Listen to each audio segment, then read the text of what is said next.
Chronmin in memory of his late wife, Zipporah Bat Sarah, Allah Shalom, Yud Aleph Nisan is the yahrzeit, and in memory of his late parents, Rabbi Kiva ben Rabbi Avram, and Machlabat Nachum.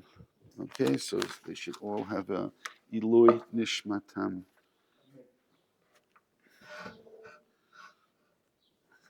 Anything else that we're good? So in Perek Lamed Tet, this is towards the end of Pekudei. You know what? I'll just frame this a little bit. So I know you generally think that when I start, I have no idea where I'm ending and everything is completely random. And no, there's actually a plan. So I just want you to know that there's really a plan over here. And the plan is that we're reading Parshat Pekudei this week. More often than not, I'm sure you can look in the Torah tidbits, not that I'm being facetious, and find statistics. I don't know if they still do that, find statistics on these things. How often Pekudei, Vayakal Pekudei. So this year, and this year is just for this year. I want you to understand that, because it's Parshat Pekudei on the one hand, on the other hand is Parshat Chodesh. So we were looking for this place that we can have this acknowledge the confluence of Parshat Pekudei and Parshat Chodesh. And by the time I finish doing this, you're going to say, "Oh, that was so simple. Like, why are you even making it sound like it was difficult?" But it's simple after I do it. See? Okay. So we can start again. Perek Lamed Tet, Pasuk Lamed Bet, Vatechal Kol Avodat Mishkan O HaMoed. So again, last week in Vayakel, we had this comparison or this introduction of Shabbat together with the Mishkan, and all kinds of reasons and ways of understanding that. But one of the things about Shabbat as well is Vayichulu HaShemayim V'Aretz V'Chol Tzvam. Over here it's Vatechal. We have this sense of completion. Vatechal Kol Avodat Mishkan O HaMoed. So all the work was done. So we're going to be careful now about what exactly this means. All the work of O HaMoed is done. Vayasu b'nei Yisrael k'chol asher tziva Hashem et Moshe kein asu. They implemented everything that they were told to do has been done. Vayaviu et HaMishkan el Moshe et HaMoed et kol kelav. Now again, Parshat Truman Tetzaveh describes the instruction that God gives to Moshe regarding the building of the Mishkan. We have the things, you want to call it the furniture, inside the Mishkan, and then you have the structure itself. You have the clothing of the Kohanim and the clothing of the Kohen Gadol.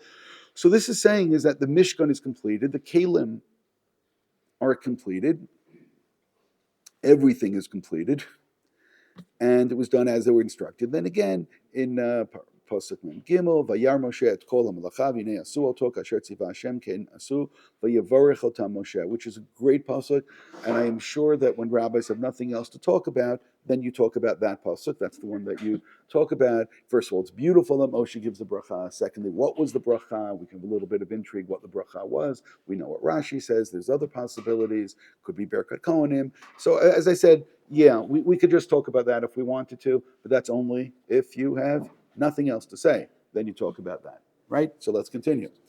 In source number 2, we get, and now we're moving towards, I'm fine with it as long as it's not someone's pacemaker. Then I'm good. Okay.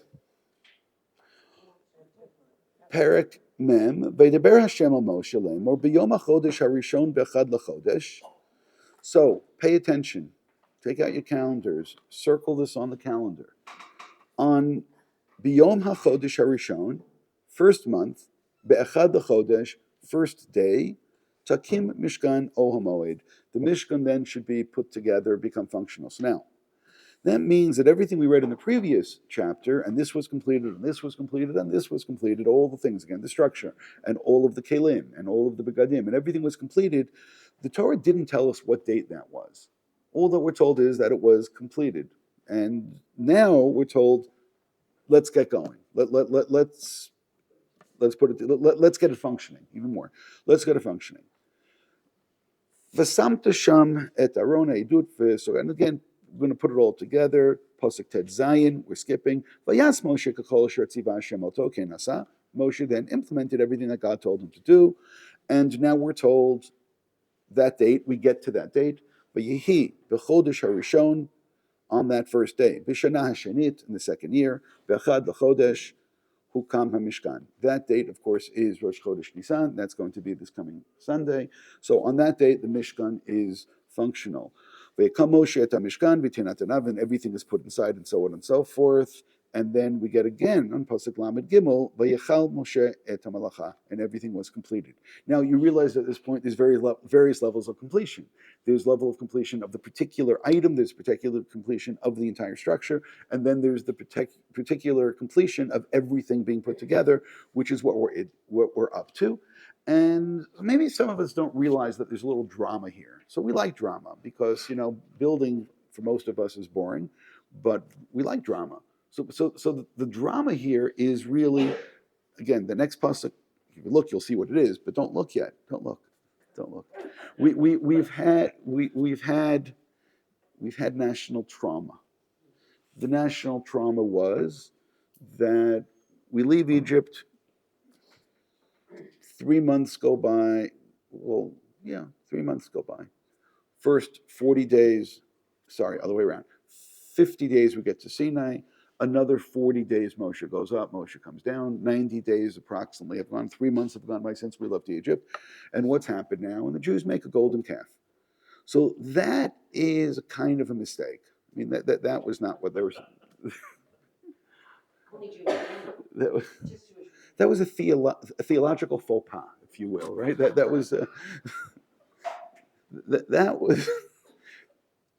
was not what they were supposed to do at that particular point. And then God really wasn't all that overjoyed with this and says, I'm going to wipe them out, and that's it, and we've come to an end. And I want you to keep it in mind then, which means that in a certain sense, I'm going to come back to this, in a certain sense, now the Jewish people are dead. Why are they dead? Because God said you're dead. And, listen, I grew up in Brooklyn. There's certain people said you're dead. You're dead. But when God says you're dead, should I go back, like, really, should I channel my inner Brooklyn now? And say it the right way. You're dead. I mean, I can do this. Right? This is where we come from. But when God says you're dead, you really should be dead. I mean, that should be the end of it. So right now, the default is the Jews are dead. So that's it. It's over. But nonetheless, somehow Moshe goes in and Moshe implores and he prays and God forgives, and somehow we're still around. By the way, that should not be taken for granted. We're still around, and we're told we'd build the Mishkan. I know that we have this other problem, this sequence. I don't care about the sequence right now, of when things all happen. But when the Mishkan is built, that next pasuk is so important to me, because that next pasuk is Vayichas ha'anan et oel moed uchvod Hashem alei et Mishkan.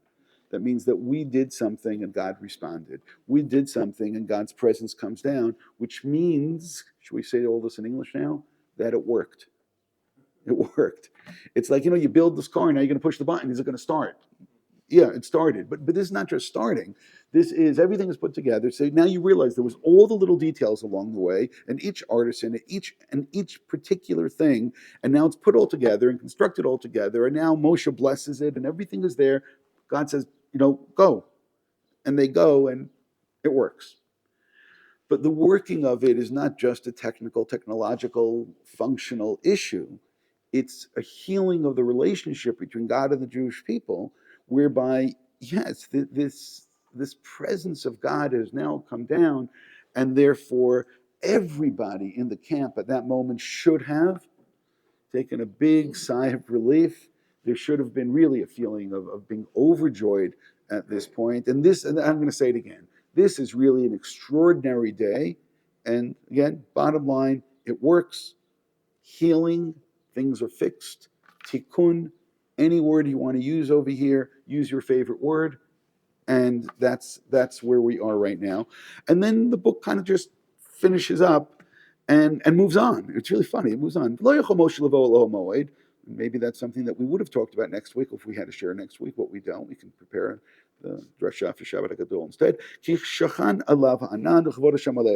Again, God's presence fills, and then it just kind of moves on. Literally moves on. Moving on with the story. Cloud lifts, they move on. Ki anan Hashem al Mishkan yomam ve'esh tia laila bo leinei kol bnei Yisrael b'chol ma'aseim. End of the book. What's the end of the book? Time to move on. That's the end of the book. We can move on now. But moving on is that we've also moved on from that trauma. We moved on from that sin. We moved on from that threat of death. And now it's like we're continuing along the path. Good? Good? Why only good? Why not very good? Good? One second, I want to turn one time. Good? Yes. Very good. Oh, very good. Remember this. Audiences need to be trained. Don't expect anything of them. You want to ask something? Yes, so why isn't Rosh Chodesh Nisan a bigger holiday? Sounds like it should be a really big deal. Hold your question. We just started. Continue. In source number 3, we get to Vayikra Perek Tet. Now, before I read Vayikra Perek Tet Pasuk Aleph, before we go there, I want to just make a larger observation. The book of Bereshit, and if any of you are Yekis, you can actually go and sit and do the math and figure all this out. This doesn't concern me. The book of Bereshit goes from creation, or introduction of man, whatever you want, and goes all the way to the death of Yaakov, death of Yosef. So you can figure out more or less how much time has gone by there. It's 2,000 years plus a couple of hundred, ballpark, right? More or less. That's more or less where we're up to. 2,000 plus. The book of Shemot is maximum, again, I'm just doing really, really broad figures, maximum 400 years. I hope you understood why I said that. The book of Vayikra, skip it. The book of Bamidbar is 39 years. It begins in the second year of being in the desert, and then it goes on till the pretty much the end of the time. The book of Devarim, we can argue how long it is. Again, weeks, months, year, we can argue, but it's interesting because we've gone from thousands to hundreds to tens to single digit at most. So it's like each book of the Torah we're getting less and less time and maybe more and more hyper focused. And of course, you can say, but you skipped a book. Yes, I skipped a book. And why did I skip that book? Because I don't know anything about that book. I don't know how much time goes by, because it's essentially a book that doesn't have narrative in it, except of course for the narrative that it does have in it. And if you ever heard me talk about Vayikra before, you'll know that I think that Vayikra and Bamidbar, to a certain sense, are inverted, whereby Bamidbar is a book with narrative, with lots of law, and every time there's a law, you have to say, why is that law here? And Vayikra is a book with law, with every now and then a narrative, and anytime you have narrative, you have to say, what's that narrative doing here? Because the narrative here should not have been here. I'm going to say that again, because I didn't say it strong enough. The narrative here shouldn't have been here, and you'll understand this very well in the next couple of minutes. When we look at Vayikra Perek Tet, it says, Vayi b'yom hashmini. Again, that's the first time in Vayikra we were given some kind of a reference of time. On the 8th day, Korah Moshe la'aron levanov ziknei Yisrael v'yomer l'Aaron kach lecha egel ben bakar lechatat. Now, all of you at this moment can channel your inner exegete, right? You can become a Parshan and say, wow, that's really interesting. I wonder why Aaron, of all the animals in God's world, would bring a calf as a sin offering. And I think all of you would now say, oh, I understand why that would be. Although the next one is, Va'ayil la'olah. Don't answer that. Don't even think about that. I don't want a word about that right now. You have to be quiet. Va'ayil la'olah t'mimim. And that's also very interesting. Or va'krev l'fnei Hashem. So you have this perfect ayil for an olah. You have an egel, a calf for a sin offering. Rashi notes, and Rashi, of course, is channeling all kinds of traditions in Torah Shebaal Peh on this. And Rashi writes, "V'yihi b'yom hashmini limiluim." It was the 8th day of the preparations. Hu Rosh Chodesh Nisan shukam mishkan bo bayom. And this day is Rosh Chodesh Nisan, which means that we've gone now from the end of Shemot. We've gone 9 chapters into Vayikra, and we are standing at the same day. This is the same day. A little bit later on, next chapter, and the one thing I'm not going to explain today is Nadav and Avihu, because listen, if I explain that today, then I have nothing to talk about all of Vayikra. So let's just leave that. And by the way, the more that we learn today, the more you'll realize none of the is difficult. So they did what they did, and a fire comes down, and so on and so forth. Pasuk Tet Zayin, Ve'etzir chatat darash Moshe v'nei suraf. That regarding this goat for a chatat, Moshe inquired and said, "Why was this burnt?" So now, those of you who are not up on your Vayikra knowledge, chatat is brought, which is an offering, and the chatat is eaten by the Kohanim. So why was this one burnt and not eaten? Which means when a burnt offering was an olah, and a chatat is something which is generally eaten. So why was this burnt? That's what Moshe is looking into. But really easy to understand this pasuk, and Moshe is really upset about of Eleazar, the remaining sons, because Moshe's mind, they just did something wrong, and if they did something wrong, so now something bad can happen to them, and Moshe is somewhat worked up. He doesn't say anything about Aaron. Maybe he's wrong. Maybe he's mad at Aaron as well. Doesn't want to do that publicly. Respects his older brother. As I said, lots and lots of drama here. Why didn't you eat it? Because that's what the Kohen is supposed to do. What's going on? You were supposed to eat it, and that's what brings about the kapara, the atonement. So I'll say it again. If you never understood, how a korban chatat worked, so now you understand it, hopefully from this. And Aharon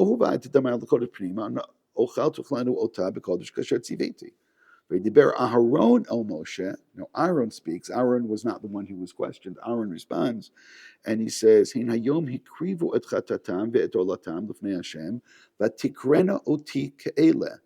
Right, you already understand it's ominous, and what has happened here.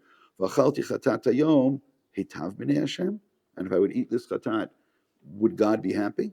V'yishma Moshe v'itav b'nav. Now you have no idea what's going on over here, right? It's just like, they're talking, and he said something, and then he's okay with it. So you have no idea what's happening. So I'm only going to explain a little bit, but the first thing you need to know is Rashi is going to tell us that there were, in fact, not one, not two, but there were three korban chatat or chatot, I don't know, brought on this day. Rashi says in source 6, Sir hachatat, Sir Musafei Rosh Chodesh. So just stop there for a second. One chatat is the seer, the goat brought on every Rosh Chodesh. There's a seer, which is a goat, which is brought as a sin offering every Rosh Chodesh. Ushlosha seirei chataot karvu bo bayom. There were three chataot brought on that day. Sir izim, right? That was right. Usir nachshon, usir Rosh Chodesh. So now, first of all, in case you weren't sure, Rashi just doubled down on what? That what's the date? The date is Rosh Chodesh. Okay, so Yom HaShmini is Rosh Chodesh. So not only is Rashi telling you, in the beginning by Paraktet, Yom HaShmini, that was Rosh Chodesh, you realize that now we had a difficult passage here that we did not readily or easily understand, and Rashi said, you will only understand this if you realize what the date is, and this date is Rosh Chodesh. And being Rosh Chodesh is why we had these multiple korban chatat which were brought, and therefore the drama. Now, I did not explain everything, and you can read the rest of Rashi if you want, but as I said, I was really much more interested in establishing the date. Now, if you understood everything I said till now, then you'll realize that there's something else which is really interesting, but it's hard to realize that because generally when we learn, we try not to think, right? We daven. Thinking is very, very taxing. If we move now to Sefer Bamidbar, you'll realize why this is really extraordinary. You realize I just now made a sale, right? My sale was, this is going to be really extraordinary. V'yihi bayom kalot Moshe lakimat mishkan. What day was that? Rosh Chodesh Nisan. And on the day that Moshe, but by the way, here you can't debate. I don't want to hear anything. There's no argument. Why is there no argument? Because it just said, V'yihi bayom kalot Moshe lakimat mishkan. So what date was that? Or is that? What that is Rosh Chodesh Nisan. So now you realize that we were up to Rosh Chodesh Nisan at the end of Shemot. We were up to Rosh Chodesh Nisan in the middle, first third, if you want, of Vayikra. And now we are up to Perek Zayin in Bamidbar. We are on the same day still. 1 second. You all noticed that before, right? Or this is a little interesting that we're kind of stuck on the same day, like Groundhog Day. What is the Groundhog Day of the Torah? It's like every time we wake up, we are still we're at the same place. We are at Rosh Chodesh Nisan. So now I want to say it a little differently. Rosh Chodesh Nisan, year number 2, is the most extraordinary day in the Torah. Okay, you can argue with me if you want. Don't argue, because if you don't argue, I'll agree with you. It's the most extraordinary day in the Torah because it's a day which comes up real time, present tense, in 3 different books of the Torah. Come on, that's pretty good. So you realize that if somebody said, "Why don't we celebrate Rosh Chodesh Nisan?" So I'm going to go back. Wow, this is interesting. And now go back a second. And what happens on that day that Moshe was Mekim et Mishkan? What happens on that day? And it talks about all the preparations here. All the Nesiim bring their offerings. ביום הראשון משה נשיא אחד היום, ויהי המקריב ביום הראשון את קורבנו נחשון בן עמינדב. So he, again, and now you have the whole thing of the Nesiim bringing, and a lot of people have this custom of reading the various Nesiim through the first 12 days of Nisan, of having that as the Kriyat Torah. So who's the first day? It's Nachshon. What did Rashi tell us before? There were 3 chatat on that day. One chatat, right? One chatat was that chatat. You don't know which one it was, but I didn't really read it. The chatat of Bnei Israel. The other chatat is the chatat of Rosh Chodesh, and the third chatat is the chatat of Nachshon. There's 3 different. So what do you do with all of these right now? You eat them, you burn them. How do you deal with them? So right now you realize why Rashi was telling us it's the korban of Nachshon. This was not interpretation. This is what the Torah says. This is just keeping track of the different sections and putting them together. Can I say now again what I said before, that you probably didn't really listen to me before when I said it and realize that I really meant it? And that is, because I'm going to say it stronger now, if the story of Nadav and Avihu, Perek Tet and Perek Yud, were cut out of Vayikra and placed in Bamidbar and Parshat Naso, none of you would have said, hold it, excuse me, why isn't this in Vayikra? Not only is it a Bamidbar type of story, the rest of what happened on that day is right over there. So what's it doing there? And that would have to take us back to the whole story of Nadav and Avihu, which I told you I'm not doing, and why it is a Vayikra story, and that becomes a lot more interesting. So we don't want to be interesting today, so we're gonna stop right there. But what do we now realize? What do we realize? That we have something interesting. Why are we stuck on the same day in Shmot and Vayikra and Bamidbar? And obviously all 3 of them could have been combined together, which then leads us at least to ask the question, why is the same story being told 3 different times? But it's not the same story. Why is the same day being referenced 3 different times? So apparently this is 3 different stories. So now, I don't know to tell you the truth or not. Do you like the truth or you don't want the truth? So I was thinking about this. And the truth is, it took me a couple of minutes only. So I don't, but it's funny. Sometimes someone will ask my wife, how long was he working on that chair? And she'll always say 40, 45 years. Because it's like when you teach something, it's not the result of what you did the afternoon before when you were looking at the sources. It's everything that you've learned beforehand as well. So this took me only a couple of minutes. Or it took me, 45, 50, 55 later.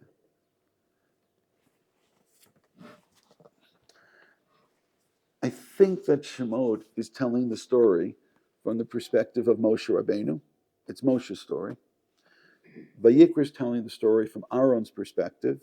Aaron Kohen, it's the Sefer Torah Kohanim. It's the Kohen story. And Bamidbar is telling the story from the perspective of Am Yisrael, the Nesiim, and it's the Nesiim story. So therefore, it is the same story, but it's not the same story. Because all of us can experience something, but if we experience something, then it's we who experienced it, and therefore it's not the same story, because your story isn't my story, even though it may have been at the same place. It may have been at the same time, but they're nonetheless different stories. Did that make sense, what I just now said? So therefore, yes, they are in 3. Jerry, if he falls asleep, poke him in the ribs. It's fine. It'll wake him. This side doesn't hurt? Okay. For Shleima. So first of all, we have to realize again that Rosh Chodesh Nisan is really, really interesting. I said there were 2 realities there. I should have 3. It's like really, really, really interesting to the extent that This date is referenced a number of times. Are we good? Are we good? If you needed, you can look at. Well, let's look at Rashi for a second. In 8, Vayhi b'yom kalot Moshe, Yom hakamat hamishkan, hayu Yisrael kikala hanichneset lechupa. He's playing with the word kalot, complete, but it kind of reminds one of kala, of a bride. So the day the Mishkan was completed, it's like a kala going into the chuppah. And again, what Rashi just now did really well was expressing the joy that takes place on that day. Because again, things are fixed. It's a new beginning. That's what it is. It's a new beginning. Source number 9, it's yours as a present. You can read it through. It's the Seder Olam, which goes through the whole chronology, and you'll realize that this was all the same day. Source number 10 is Bamidbar Rabbah, again, Bamidbar perspective, but the Midrash is going to, look at all of them, really. Kach tish'amad mishkan OUisrael omrim, yavododi legano. So I want to remind you of something, which maybe, I went over in the very beginning and we didn't pay attention to enough. Chapter 39 spoke about the Mishkan being completed, and chapter 40 spoke about the Mishkan being completed. 39 spoke about everything was done. And then 40, God says, on Rosh Chodesh, Nisan, you're going to put it together. What was the time lag between the two of them? Answer, we have no idea. After you read this midrash and other midrashim as well, you're going to remember this. You have no choice. You're going to remember this, and you say, wow, that's really interesting. And maybe I'll say one more thing before that. We believe that all people are created in the image of God. We believe that there is this special, you want to call it a charisma, a special spirituality that every single person has. Correct. We also believe that different days have different potentials or a different charisma or a different spirituality to them. And sometimes we need to understand what is the holiness of a particular day in order to be able to utilize it the most. So again, going back to this point, okay, what is this day? Well, this day, Rosh Chodesh Nisan, is a day which was waited for. That's what that God waited for this day, and that's something we're going to need to understand as we move further. So let's look at source number 10. Right? My lover should come to the garden, which means come. We want this all to happen already. We're looking for this rendezvous with God. We're looking for this intimacy with God. We're looking for the Shekhinah to come down already. We're looking for the relationship to be healed. Esrim v'chamisha b'Kislev. Did I tell you you're going to remember that? On the 25th of Kislev is when they finished all the work. I know that date may remind you of something, but again, think of it like this, and I'm being overly superficial, and it's okay. Moshe comes down from the mountain. Okay, let's go back a little bit. Jews get out of Egypt and they travel. They get to Har Sinai. After Har Sinai, as I told you, 90 days more or less, we get to see we get to this point where Moshe comes down, golden calf, and then there's a little intrigue what happens. But according to everyone, God invites Moshe to come back up Rosh Chodesh Elul. He's there for 40 days, and the Jews are forgiven that first year on Yom Kippur, which is why Yom Kippur gets its identity as a day of forgiveness, because that's the day the Jews are forgiven. Moshe comes down and tells the people about God's instruction to build the Mishkan. When God said it doesn't concern me, that would get us into a Rashi Ramban issue. That's when the people are told. Now, the people are just told they're forgiven and God asked them to do something. Do you think that they would be interested or motivated to do it 100% absolutely? That's part of what we learned last week. So the people then go with a great deal of excitement and collect and build and do everything. According to this Midrash, they finished everything. Again, what do we have from? We have from day after Yom Kippur. The Vilna Gaon, by the way, believes that as soon as they started collecting things, the clouds came back, and that's why we have Sukkot right there. Sukkot for Ananei Kavod. It's those Ananei Kavod, not the first Ananei Kavod when they left Egypt. It's the Ananei Kavod of God forgiving the people. That's what Sukkot is, and that's what we celebrate, right? And he has a whole explanation of this. It's in his commentary to Shir HaShirim. I know you're saying, why is it there? That's where it is. Very beginning, Pasuk Perakal, Pasuk Gimel Daled, right there in the beginning. Namshich. So the people have all of this excitement. They collect and they build and they finish everything by Kaf Hei Kislev. Now, what happens because of that? Kaf Hei Kislev now has the power of the consecration of the Mishkan at that date. It has that power, right? Are we good? We are very good. Hitchilu Shiva Yemei Hamiluim B'Kaf Gimel Adar. What does that do for you? If the Shiva Yemei begin B'Kaf Gimel Adar. Sorry, I'm in the wrong one. That was back in Seder Olam. Sorry. And it was like folded up in storage until Rosh Chodesh Nisan. OUisrael Omrim. And the Jews started to say, Harei anu asinu Hamishkan, Matai Tavo Shechina v'Tishre B'toch Masei Yadeinu. When is this going to work already? When is God going to respond? When is the Shechina going to be here? Ukishagi Rosh Chodesh Nisan v'Tziva Kadosh Baruch Hu Lakim Mishkan Shalach Lamedei Moshe Matem Yirayim. Don't be afraid. Farbati L'Ganei Achoti Kala. I've come to the garden. I've come to the canopy where the wedding date has arrived. And of course, all of you can say to me, of course they've been waiting because we like spring weddings, right? Yeah. Right. And that was as easy as could possibly be. Source number 11 is the Psikta Rabati. Now, do we all know what the Psikta is? Well, we will in a second. The Psikta is a midrash.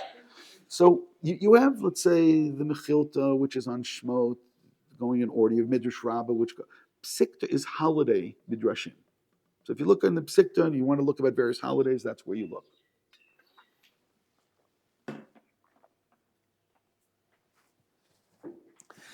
And the Psikta tells us, it's using the pasuk, Ma rabu mas ma gadlu masech Hashem odam kumach shvotecha bo re'ena flaotav shekadosh baruch hu borei olamot latoch olamot bora olamot borei latoch bnei adam, and it's really building this up, and you can read the rest of it. But it says Ma'u ma'hu kumach shvotecha amri b'chanina, and now where it's bolded be'esrim v'chamisha b'kislev. So you already know this now. You say, yeah, everyone knows that. That on the 25th of Kislev, Nigmar Melech Mishkan, Vasamu Kupal Ad Echad B'Nisan. So you all knew this already also. Kishekdimu Moshe Echad B'Nisan, Kamachkodo, right, and so on. Moed, right. Because Moshe Mukupal OUisrael Milmalin Al Moshe Lamar Lo Mukam Miyad Shamadofi Iraba, and all the people were nervous and saying, "Hold it, maybe something's wrong. Maybe we didn't do it right. Maybe again, there's a lot of anxiety now." Shechishav la'arev simchat hamishkan b'chodesh shenolad bo Yitzchak shebenisan nolad Yitzchak. So now we have another point of reference. Till now we really had one point of reference, and that was Rosh Chodesh Nisan in 3 different books. And now and this is just to fully admit, anytime you get to something which is boring in the Torah, what do? You just go back to Bereshit and you say, oh look, this is a Bereshit story. You can't go to Bereshit, then you go to Gan Eden. Again, you've all seen what I do. You understand this already. But now this wasn't even me. This was the Midrash saying, oh, we have to celebrate Yitzchak's birthday. Now, all of you should be sitting here and saying, well, why Yitzchak's birthday, not Yaakov's birthday? And why Yaakov's birthday and not Sarah's yahrzeit? Like, come on. This is a little random. And what's the answer? No, it's not. And that's what we have to understand. When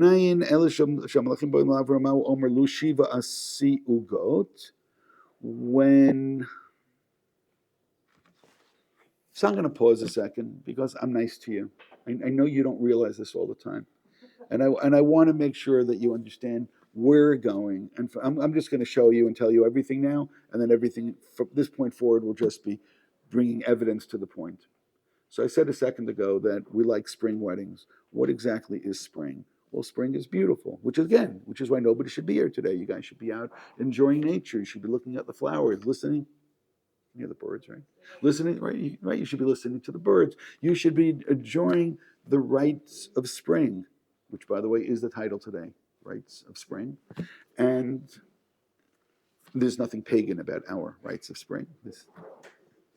I actually listened to it on the way here to really get in the right mindset.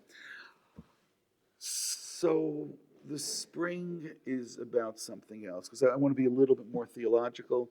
The spring is about all winter long, everything looks like it's dead, and it comes back to life.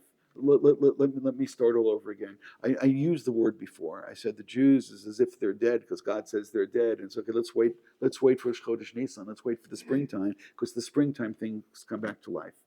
We're going to get to some other elements of spring, but Yitzchak is very much about spring. Yitzchak is all about spring. Where do you want to begin? You have an elderly woman who herself says, I'm an elderly woman, right? I've withered away. right? There's no way that I can have a child. And nonetheless, Sarah becomes rejuvenated and she becomes young again, and life gets turned around. And suddenly, a very old woman and an old man, suddenly they have a child. That is against the normal way that the world, at least, is supposed to work. Yitzchak's existence is one of something coming to life that we did not anticipate. But the first thing the Midrash over here is going to talk about is notice something, that Yitzchak's birth, we'll see why I'm saying that in a second. I'm actually lining up three different things right now. I'm lining up the Malachim right now. We're coming and telling Sarah. Now, if you want to be a little bit better, I'm also lining up when Avram had his Brit Milah, which was in Nisan, and you'll say, how do you know that? And I'm lining up the Brit Bein Abtarim, which was in Nisan, and you'll say, how do I know that? And I'm lining up when Yitzchak was born, which is in Nisan, and you can say to me, well, how do you know that? And the answer is because all of these things are various expressions of the exact same point. And you know what? I'll get carried away, and I'll say, Akedat Yitzchak was also in Nisan. And you'll say to me about that, how do you know that? And I'll say, I don't. I'm making it up, but it does make a difference because it's right. So now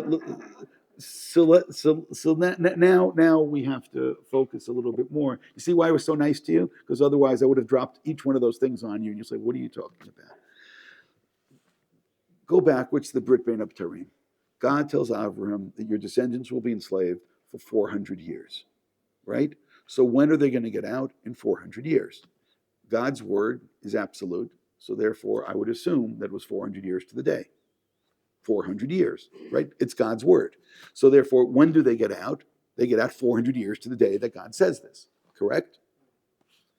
Well, no, because it's more complicated. And I'll show you why it's more complicated in a second. When they actually get out, it says that at the end of 430 years, they get out. So hold it, when you get to 430 years. So anybody who lives in Israel understands immediately. It's ribit, hatzmada, and everything. They added numbers to it. It happens all the time, right? You settle on a price. Next thing you know, what are you talking about? It's something else. Okay, that's not what's going on here. Seder Olam, again, Rashi, other Rishonim tell us that God spoke to Avram. God spoke to Avram 430 years before they left, and says that your descendants will be enslaved for 400 years. When does the counting begin? It begins as soon as he has a descendant. So when does it begin? The day that Yitzchak was born. So 430 years from the day of the Brit Bein HaBtarim, 400 years from Yitzchak's birthday, the Jews are going to get out. And now you have this incredible midrash, which is in a number of places. Rashi quotes it. If it's easier for you, we can go to the next chapter in Bereshit, where it actually tells us that Lot served matzah. So why does Lot serve matzah? Because it's Pesach. But of course you can say, what Pesach is it? We're not up to Pesach yet. But God told Avram, your descendants will be enslaved and then be free. And it's that day. So it's that day, what is Avram doing? Avram is making matzah. And that's what this midrash just now said. Matzah are referred to in the Torah as ugot matzah. What did Avram serve? It says that Avram served ugot. By the way, this is the reason why matzot are round. And I'm not kidding. This is why matzot are round, because an uga is something which is round. When they started making machine matzahs, those who gave the hechsher insisted they make it with a different shape that people shouldn't get confused. How in the world you'd get confused between machine matzah and hand matzah, I don't know. But now's not the time. If you're interested, you can look online. You can TORAH. You can find the shir I gave about the history of machine matzot and so on. It's very interesting. I listened to it. That's why I'm saying it's very interesting. And I'm not as convinced that hand matzahs are kosher. I'm pretty convinced. I'm convinced that machine matzahs are far. If you're machmir, you'd get machine matzah. Anyway, continue. You may like this. Rav Gusman, if you don't know who he is, Rav Gusman was really quite extraordinary. He was a dayan in Vilna before the war, and I ended up having the privilege of learning with him. But when he came to Israel, he was looking for a place that was making hand matzahs. So he goes into, I don't want to say certain places, Geula, Meshon, whatever, and he sees a bunch of yeshiva guys, and they have no idea what they're doing with the rolling pin. Like all year round, these guys never touch the rolling pin. So he starts asking, is there any hand matzahs where the women are doing the work? So he goes, okay, he was machmir only to eat matzah prepared by a woman because he thought all these yeshiva bachas had no idea what they were doing. Anyway, I think the machines are even better than people. So let's continue. So over here it says that Avram was making, right? Avram, Sarah. Let's go. Let's look exactly where it is in. Right, we're in the Sikta, Yitzchak's birthday. Uminayin Elish Malachim by Meitz Avram Ahu Omer Lushi Va'asi Ugot. Avram was machmir like Rav Gusman that Sarah made the matzah. Right, Sarah Lushi Ugot. Shahaya Pesach va'Omer Lo Shuva Shuva Lecha Ke'it Chaya, because it was Pesach and said, "Come back the next day, Ben L'Sarah Ishtecha." So, Kevin Shabbat. Do we need anything else over here? Yeah. So essentially, it's saying is that God had a cheshbon. There is a continuation in this midrash regarding the first Beit HaMikdash and regarding the second Beit HaMikdash. There's a lot to talk about regarding the third Beit HaMikdash as well. It's all connected to this, but I'm cutting that off at this point. Enough. In source number 12, we have a medrash in Tanchuma, which goes along the same lines. And I just want to really focus on one thing here. I'm 2/3 of the way down, but I don't have the same pagination as you. I make my, you know this already, right? I make my fonts bigger so that I can actually read it. Only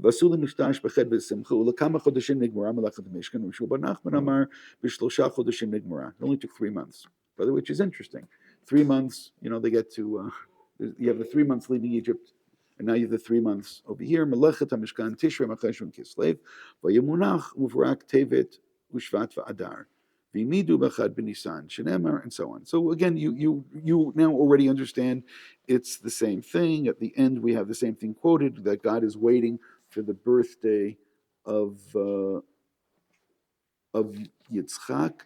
There was one more turn of phrase over here, and that is as follows. It's right after a quote of Tehillim. It says as follows: Ma'od amku machshavotecha, right? Waited for Yom Shenolad Yitzchak. Voto Yom Natal Eser Atarot. Ulefichach ish bar lo yeda. Again, quoting from Tehillim. Who's the ish bar lo yeda? Ela halit sanim. Now, I love that word. The Ela leit sanim v'tipshin shabidor. The fools and the cynics of the generation. Shelo yodu machshavato shel kadosh baruch hu uksil lo yavin etzot. Essentially saying there were people complaining, why is the Mishkan not up? And they don't know. God has his cheshbon. God has his cheshbon when and how this is going to happen. But the Leitzanei Hadar, I mean, they should get T-shirts. Leitzanei Hadar. They're the ones who are sitting, and you like this? You want that for? You're going to wait for Purim or Leitzanei Hadar? And by the way, that phrase is really interesting because take a look at 13. The Eila told it Yitzchak ben Avram led Yitzchak. There's too many words in that pasuk, right? You need to edit that, take it down. And Rashi says that in 14. Avram led Yitzchak. Ayidei shekatav hakatuv Yitzchak ben Avram hiskak loma Avram led Yitzchak. Lefi shahayu. Here we are again. Leitzanei hador omer me'avi melech nitvar sarah. And by the way, part of the reason this is all a joke, Avram is too old to have had a child. Well, by the way, Avram had a child not that long ago. Sarah is essentially impossible that Sarah can have a child, which I'm going to go back again, that the birth of Yitzchak is a birth, it is the introduction of a child, which seems to be all but impossible. And I'm not going to bother with source 15 and 6, well, source 15 and 17, I won't bother, but that's when the angels come, and where's Sarah? Next year, we'll be back at the same time. Shuv Ashuv, right? Source 16 is when Avram was told, at this time. So now I'm going to say it again. When did Avram have his Brit? In Nisan. When do the angels or whatever come to visit Avraham? It's in Nisan. What is taking place then? Rashi writes, verse 17, Chaya, Pesach Chaya, Pesach haba nolad Yitzchak. And Yitzchak was born the next year on Pesach. So I'm going to come back and say it again. When we learned to the Midrash before, no, we're waiting for Nisan, because Nisan is the month where Yitzchak was born.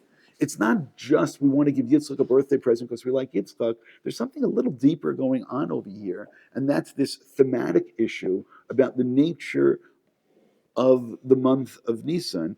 If you want now, we can now move to more towards hopefully the obvious, and that is in source 18, is the Akedah, right? Avram is told, take your son, you only son, you let him take him up to Har HaMoriah. By the way, that's a really important place in Judaism, right? And Valeu Sham La'olah, right? So Yitzchak asks, and right, Ayeh Haseh, which is actually an echo of Ayeh Sarah Ishtecha, we're leaving that. וישא את עיניו וירא והנה איל אחר נאחז בסבך בקרניו וילך אברהם ייקח את האיל וילהו לעולה תחת פניו. Now you realize the ayil that we talked about on the day of Rosh Chodesh Nisan, or the day that the Mishkan is going to be consecrated, told to bring a sin offering of an egel and bringing an ayil for an olah. And I asked you, where did ayil come from? Well, the ayil came from the last time that we had hakamat. Well, it's not a Mishkan. This is hakamat makom hamikdash, which is Yitzchak. But there's another thing about Yitzchak, and what is that? The Yitzchak is placed on the altar and taken off the altar. Yitzchak is placed on the altar, God said, to offer him, which means Yitzchak is dead. What happens then? Yitzchak comes back to life, as it were. Now, I'm not talking about resurrection. I'm saying, just like Am Yisrael was designated for death when they sin, and they come back to life when? Nisan. Because Nisan is the time that everything comes back to life. Nisan is the time you look outside and things that have been dead or dormant all winter, suddenly things are alive again, which means it is not a coincidence that God took the Jewish people who were not a people. They were not alive as a people. They didn't have a land. They didn't have a religion at that point. They're a tribe, and they're not alive as a people. And when you have a midrash saying they sung to Memtet Sharei Tumah, the deepest Tumah, the deepest Tumah is Tumat Met, which means that you have a people who are not alive that need to come back to life. When do things come back to life? And the answer is in the spring, which means on that. Okay, now we're hopefully making a little bit of progress, because we all know that the Jews were redeemed in the spring. So when I told you in the beginning I had to somehow work very, very hard, I didn't, to connect Parshat Pekudei together with Parshat HaChodesh. What's Parshat HaChodesh about? HaChodesh is Elechem Rosh Chodeshim. So what is that? It talks about Rosh Chodesh Nisan. Rosh Chodesh Nisan of year number 1. And God waits for Nisan to take the Jews out. So why are the Jews being taken out in Nisan? Because Nisan is the time when things come back to life. And that's very specific. By the way, if you want, you can look at the Mishnah in Ediot, and there the Mishnah says that the plagues were for 12 months, which means when does the process begin? It begins in Nisan. The process begins in Nisan, the process ends in Nisan. Rosh Chodesh Nisan of year number 1 is the beginning of the end. And after this, rapidly, the Jews are going to leave. And the whole leaving is very rapidly, but this is the beginning. It is a spring event. An annual spring event is Pesach.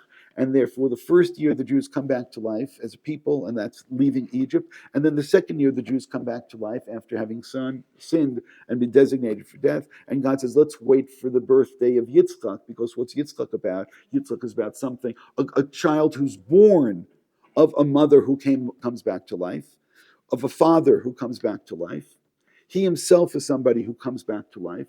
And I'm going to say, how many of these do I need to point out until you say, hold it, I think there's something going on over here. I think we may have noticed something over here. And I'll say it again, this is all about the spring. Essentially, what all of this is telling us is that, we can walk outside and say, wow, those are really beautiful purple flowers out there. And I don't think they were there last week. Or I can say, wow, these flowers, this thing, this plant, this came back to life, as it were, because essentially, and that's why Zra'im is emunah, that you take something which is dead and you plant it in the ground, and somehow it comes back to life. And we need to draw from this theological conclusions and say, well, if that thing can come back to life, and people can come back to life, and we could be waiting thousands of years for this to happen, and we can celebrate Pesach every single year and say Lashana Haba B'Yerushalayim, and every single year we mean it. Okay, so it may not happen one year, and it may not happen the next year, and it may not happen the next year, but we still believe in the spring, and we still believe in salvation, and we still believe that this is going to happen. And this really leads me to one or two last points that I want to get to. We'll see how quickly we can do this. First of all, in source 19, there's this wonderful argument in the Gemara. The argument is in Rosh Hashanah, and there are parts of this argument which manifest in different places. There's an argument regarding when the world was created. Is the world created in Nisan or Tishrei? So it begins the Braita as follows: Tanya Rabbi Lezer Omer b'Tishrei nivra olam. The world was created in Tishrei, which means we have a Tishrei world. We're going to have to explain what that means. A Tishrei world. Tishrei noladu avot, but Tishrei metu avot. Exception: Pesach nolad Yitzchak. Rosh Hashanah nifkada Sarah Rachel v'Chana. By the way, now you also understand why I insisted that Akedah was also in Nisan. Yitzchak gets off and comes back to life in Nisan. I have no evidence for that. Libi Omer, right? There are various times you'll find Mefarshim saying Libi Omer. That's what it seems. Yitzchak is born in Pesach. That he agrees. Rosh Hashanah nifka Sarachel v'Chana. Rosh Hashanah yatzi Yosef in Beit Arsum. Rosh Hashanah bitla avodah me'oten b'Mitzrayim. B'Nisan nigalu. But b'Tishrei tidin l'gael. The world's a Tishrei world. On the other hand, Rabbi Yeshua says no. Rabbi Yeshua says we live in a Nisan world. B'Nisan nivra olam, b'Nisan noldu avot, b'Nisan metu avot, b'Pesach nolad Yitzchak, b'Rosh Hashanah nifka Sarach v'Chana, b'Rosh Hashanah yotzi Yosef Beit Hasum, b'Rosh Hashanah bitla avodah me'avotim Mitzrayim, b'Nisan nigalu, b'Nisan atidin ligael. Now, I'm going to tell you the difference between the two of them, and the continuation of all of this is actually in another Gemara, which is in source 24, which is a Gemara in Sanhedrin. Anybody learning Daf Yomi, that should be right around now. Maybe even today. That would really be good. I think it's even today's Daf Yomi. I'm just a couple days ahead. That way, actually, I'm not a couple days ahead. I'm like 7 years behind. Anyway, it's a Gemara in Sanhedrin Daf Tzadi Zayin. What? 2 days ago. Okay. Okay, that makes sense. So over here, it's the continuation, and essentially Rabbi Eliezer says if the Jews deserve redemption, it will come. If they don't deserve it, it won't come. And Rabbi Eliezer, that's Rabbi Eliezer. And Rabbi Yeshua then brings verse after verse after verse of trying to prove that no, God will bring redemption. It will happen. So let's pause for a second. I'm going to say something which is really good, and I don't know, I haven't seen it inside. Anybody say this? Okay. Rabbi Eliezer and Rabbi Yeshua seem to have two different views of the world. Rabbi Eliezer view of the world is that the spiritual foundation of the world, it is a Tishrei world. Tishrei is a month of judgment. Rosh Hashanah, Yom Kippur. You need to deserve something. It's even if you want to play a little bit of a game, Tishrei, Tav, Shin, Reish, you need to go backwards. You need to do tshuva, right? Tishrei is a month which is based upon deserving it. Either you do tshuva or it doesn't work. It's judgment. That's what judgment is. That's how it goes. And Rabbi Yeshua thinks the world is a Nisan world. Nisan world is one where essentially it's spring and things come back to life and things happen miraculously. The part that I was saying that I didn't see anyone say is Rabbi Eliezer's name, Eliezer, it's based upon closer to Elokim, which is Midat Hadin, and Rabbi Yeshua's name has the number of the letters of Yud Kei Vav Kei, which is Midat HaRachamim. So it's almost like it's hardwired within their spirituality with it, that one identifies with the Midat Hadin of HaKadosh Baruch Hu, and therefore the world's created and we need to deserve it, and the other is hardwired, connected to Rachamim, and therefore the world is one which is based upon Hatashtit HaRuchanit Sha'olam, right? The spiritual foundation of the world, according to Yeshua, is one of compassion and forgiveness, and things against nature, the world's going to come back and things come back to life. When the Gemara goes back and forth, as I said, source 24, at the very end, it says, he brings a proof. Rabbi Yeshua brings a proof. If you want, it's on 5 lines or so before the end there. It says, V'lo kfar nemar, tashuv yisrael, no Hashem Elohim tashuv. Amar lo Rabbi Yeshua, v'lo kfar nemar, and he brings a pasuk from Daniel, or psukim. Ve'eshma et ish lavush habadim, asher mimal lemimar yaor, ve'yorem yimino smalo, elo shamayim, ve'yishava b'chei ha'olam, ki lemoed moadim, v'chetzi chalos, nafetz yad, am kodesh techlena, kol eila, v'chule, v'chule, v'chule. The day is going to come, and the time is anointed. It's going to happen. Maybe a long time, but it's going to happen. And then the last 3 words, and by the way, most people learn this Gemara, they stop right here. V'shatak Rabbi Lezer. Rabbi Lezer was silent. So, first would say, Shtika kehoda, that's it. He had nothing more to say. He gave in. He couldn't disprove this. But what interests me is the next word. Ve'amar Rabbi Abba. What's the vav in ve'amar? It means that we're continuing the same discussion. This hasn't ended. There's no greater manifestation of redemption that's going to come. Shenemar, va'atem harei Yisrael, anaptem titenu upirchem tisu la'ami Yisrael. It's that, what's the biggest proof? The biggest proof is springtime, is when things start to grow, when fruit starts to grow, when Eretz Yisrael gives its fruit. Rashi explains, Kishetitein Eretz Yisrael pirya ba'ayin yafa, az yikarev haketz. When the land of Israel starts to become plentiful again, and the fruit starts to grow, the grapes are on the vines, we make great wine again. At that point, Israel, which has lied dormant for a couple thousand years, that is the biggest proof. But why is that the proof? Because this is a springtime proof. That's why this is the continuation. And it's saying it's not just like every year we have springtime and experience. There's also this national return, where the people return and God responds. The Shekhinah comes down, just like we saw by the building of the Mishkan. What is the Shekhinah coming down? What is that response? It's that the land comes back to life, and the fruit starts to grow, and the land becomes plentiful. But my point is, that is a Rabbi Yeshua perspective of the world being based upon the spring, that God brings things back to life because God works on his rules. And that's why when the Mishkan is completed, that's where we started today. Let's wait until Nisan, because this is a Nisan theme. Forgiving people who are as if they're dead, that's a Nisan thing.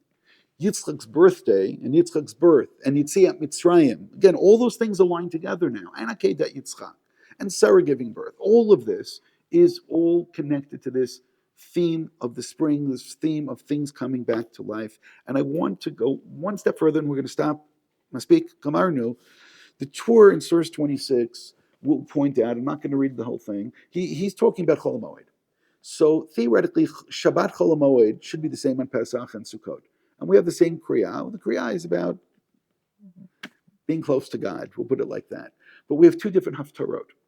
And what's the Haftarah in Shabbat Chol HaMoed, which we don't have this year? What's the Haftarah Shabbat Chol HaMoed? It is the dry bones. And what are the dry bones? Of things coming back to life. And look what the Torah says. V'hachi amar Reb Hai, shamati mipi chachamim. Reb Hai Gaon says, I have a tradition. Ki tchiyat hametim atida liot b'Nisan. That tchiyat hametim will come back, will take place in Nisan, and so on. Umishum hachi b'Nisan maftirun atzamotei yeveshot. And that's why we talk about this. So let me just point something out which we may or may not know. I've spoken about this before. I wrote about this before. I've published about this. In the Siddur, what do we say all winter? And all winter we say, Mashiv Ruach HaMarid HaGeshem. What do we say in the fall? Marid HaTal. So Tal, okay, we don't need Geshem, all that we need is a little bit of dew. How do we end that? If you didn't know this, source 28, 29, and 30, and 31, and 32, and 30, I could have found another dozen of them. They all tell you that Tchiyat HaMeitim takes place when God sprinkles dew. Dew is the formula. You want to do Tchiyat HaMeitim? Tal. Tal is how it happens. You don't believe me. It's 29. In 30, Yerushalmi, Minayin she'ina meitim chayim ella b'tlalim. Perek B'lezer. B'meitim she'Yechezkel Yorad Aleim tchiyat tal min hashamayim. Should I keep on going, or you're getting the point? When we say Atah Gibor L'am Hashem Mechayei Mitim Atarav Lo Shia Morid Hatal, we're saying do tchiyat hameitim. That's what we're asking for. I'll also note that in source number 34, we're told that when Yitzchak, during the Akedah, we're told that Yitzchak, as his father pulls a knife on him, it says that his soul kind of starts floating back towards heaven, and then the voice comes. It's also interesting here, Bein Hakruvim, don't touch him, and Yitzchak then stands up, and he makes a bracha. Right? I guess he could have said a gomel, but it says, Amid Yitzchak Raglav, Yada Yitzchak, Shekach HaMeitim Atidim L'chiot, Upatak V'amar, Baruch Ata Hashem, Mechayei HaMeitim. Because that is exactly connected to Yitzchak. So in the springtime, we say Marid Hatal, because the springtime is the time that, again, it's our theological looking at the world. We see things come back to life, and what do we believe? We believe things can come back to life. We believe that things can come back to life because we've experienced it. Yitzchak experienced it, Sarah experiences it. And that's why we're waiting for this. So the Jews being forgiven, the whole concept of a Mishkan is that somebody could sin and get forgiveness. It's coming back to life. The whole idea of the Korban is that we come back to life. The Korban is based, now think about this, the Korban, the Chanukah Tabayit is based upon Yitzchak is, I don't know what he did, I don't know why God said Yitzchak should die, but he's on the altar and he's supposed to die, and maybe he does die, and he says this bracha, but God says, okay, this Ayal can take his place, and Yitzchak is going to live.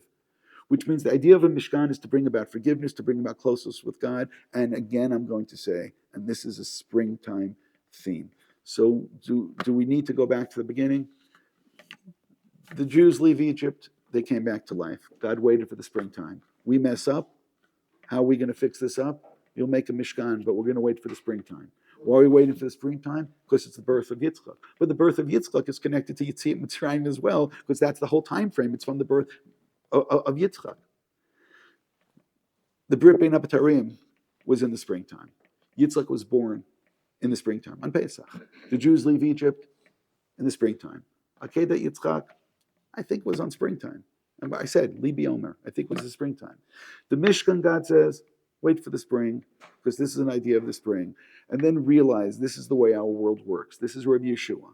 We were redeemed in the spring. We will be redeemed in the spring. Things can look absolutely terrible, but that's who we are as a people. We believe this. We've been believing this for 3,000 years. We will continue to believe this. And all that we need to do is to look at the world around us with a theological lens and realize that truly things come back to life, and it happens every single spring. And when we realize that, we'll realize, yeah, the Jewish people as well come back to life. When we come back to our land responds to it, and the fruit starts to grow, which is a symbol of the Shekhinah coming in, and essentially God saying, I'd like to be the first ones to welcome you home.